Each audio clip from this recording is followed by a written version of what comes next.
কি গো, পাহাড়ে এসে কেমন অ্যাডভেঞ্চার হচ্ছে ভরা বর্ষায়? ফাটাফাটি অ্যাডভেঞ্চার করছি বন্ধুরা। আমি তো এই মানে এরকম টাইপের এরকম বর্ষায় স্বপ্ন ছিল আসা। তো মানে জাস্ট ফাটাফাটি লাগছে, পুরো রাস্তা ভিজতে ভিজতে আসছি। তারপরে এখন খিদে পেয়েছে, একটা জায়গায় দাঁড়িয়েছিলাম, সেট মতো করা আছে, একটা জায়গায় দাঁড়িয়েছি। এখন আমাদের ম্যাগি বানানো চলছে।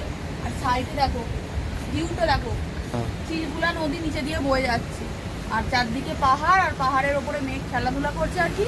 তো মানে জাস্ট মারাত্মক দেখতে। আর এদিকে আমাদের বাঘ বাচ্চা দাঁড়িয়ে আছে, এছাড়াও ভিজে গেছে, খুব কষ্ট হচ্ছে আমাদেরকে। দুটো হাতিকে টেনে টেনে নিয়ে আসছে আর কি। আর দেখো ওই দিকের ভিউটা একবার দেখো তোমরা।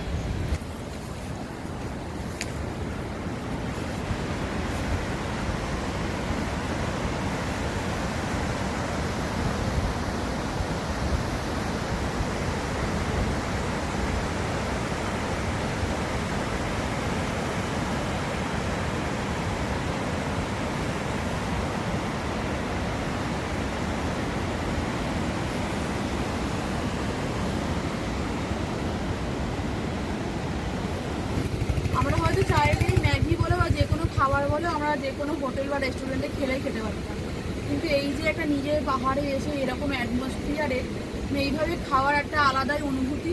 মানে এইগুলো সব কিছু জীবনের একটা স্মৃতি তৈরি করে রাখছি, তার জন্য এইটা আমাদের করা। তাতে সমস্ত কিছু স্মৃতি হিসাবে মনে থেকে যাবে আমাদের।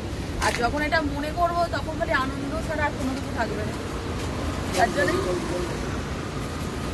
তাহলে চলো ম্যাগিটা করে নিই, তাও তোমাদের দেখাচ্ছি।